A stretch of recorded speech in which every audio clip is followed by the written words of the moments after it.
Yang pertama adalah buku sayang. Nah, di buku sayang ini anak itu mengenal dirinya dan juga anggota keluarganya. Ada ibu, bapak, kakak, gitu. Dan kemudian ada juga aku sayang mereka dan mereka sayang aku. Simple banget, tapi ini memang disesuaikan dengan perkembangan anak bayi usia 0 sampai 6 bulan. Gitu. Jadi menurut teori Erik Erikson, setiap manusia itu punya tugas perkembangan di tiap fase perkembangannya. Nah, untuk anak bayi yang usia 0 sampai 1 tahun rentangnya itu memiliki tugas perkembangan untuk mengembangkan kepercayaannya pada dunia. Kenapa ini penting? Karena bayangin aja misalnya anak itu nggak percaya sama dunianya, dia nggak merasa dunia ini tuh adalah hal yang aman, maka nanti anak itu jadi nggak mau untuk eksplorasi dunia, jadi enggan untuk belajar merangkak, untuk belajar berjalan, untuk mencari tahu ini dan itu. Akhirnya pengetahuannya jadi sangat terbatas. Mau mengembangkan kemampuan komunikasi, berbicara, atau mau jalan ke sana ke sini, lari, itu jadinya terhambat karena dia nggak percaya sama dunianya gitu. Jadi otaknya nih yang mestinya distimulasi dengan cara maksimal itu jadi nggak maksimal. Nah, makanya penting banget sebelum belajar ini dan itu, anak itu perlu merasa aman dulu, merasa percaya dulu sama dunianya, baru nanti dia mau untuk eksplorasi dunia. Itu makanya yang pertama kali perlu dikuasai oleh seorang anak bayi adalah percaya sama dunianya. Nah, dunianya ini tuh siapa sih? Dunia ini itu direpresentasikan oleh orang tua. Gitu, karena anak itu hidupnya, anak usia dini hidupnya adalah bersama orang tua. Jadi orang tua itu ia anggap sebagai dunia. Kalau dia percaya sama orang tuanya, otomatis dia akan percaya sama dunia.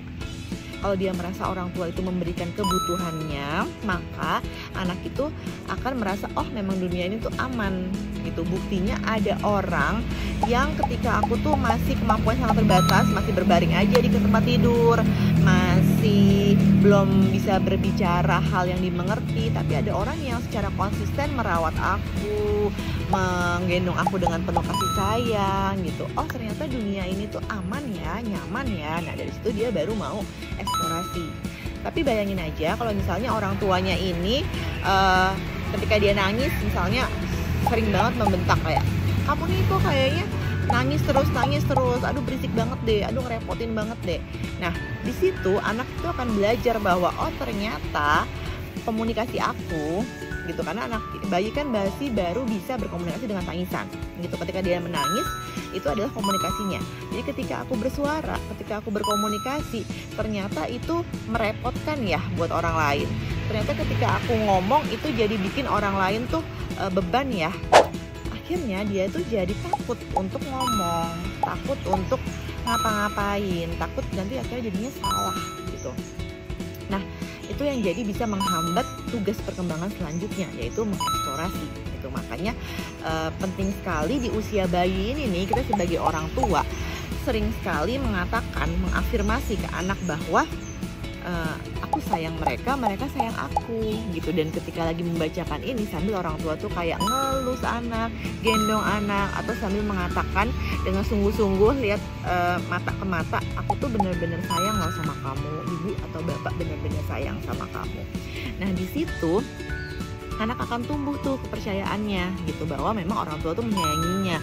Dan memang secara konkret kalau misalnya ini tuh nggak cuma afirmasi buat anak, tapi juga afirmasi buat orang tuanya, bahwa nanti kayak kerimain lagi kalau misalnya ngerasa capek habis ngasuh anak, jadi kayak oh iya aku tuh sayang ya sama anak aku. Nah, akhirnya jadi mau ngasih yang terbaik, pengasuhan yang memang terbaik buat anaknya. Jadi akhirnya anak tuh benar-benar mendapatkan secara konkret bahwa nggak cuma lewat kata-kata, tapi memang secara tindakan orang tua tuh memang sebegitu sayangnya sama si anak ini. Dan akhirnya jadi berkembang deh kepercayaan anak pada dunianya. Makanya dibuat buku Sayang ini yang menjadi gerbang utama orang tua sama anak tuh bisa deket, anak itu bisa lebih berkembang kognitifnya dan semuanya itu adalah dengan kepercayaan dulu gitu. Makanya ini menjadi buku pertama Rabbit Hole.